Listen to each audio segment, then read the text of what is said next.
Right, this is Phil Campion, and I've got to share this with you because I'm in the mood. And I'm on the stage of my life now where I've gone to join this coach building firm, Willowbrook, and I've started my apprenticeship.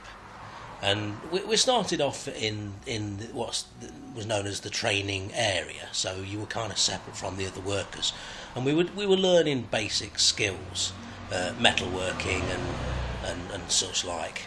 But it was later when I got into the factory floor, into the main place, and bearing in mind now that I was a very shy lad, and I hadn't had any fathering to speak of.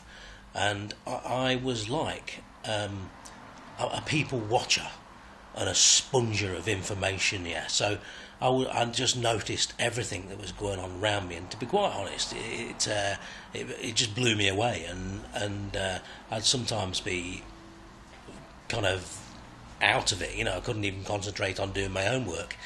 But I've got got to share with you about some of the characters that were in this place, yeah.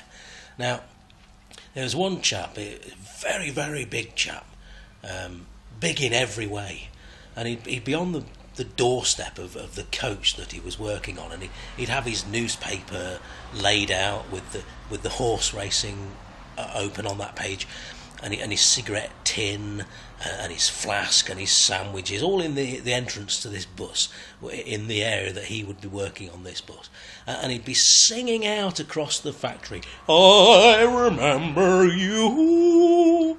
And he got this, I can't do it, but he got this rolling voice that would just spill out, and then suddenly you'd hear somebody right down the other end of the factory, "That's it, Harry, sing it out." You know, it was just such good fun, surrounded by these characters, but at the same time, it was also very sad, because I met people that had worked with my dad, and my dad wasn't around, but I heard stories where I'd break down and I didn't know what to do.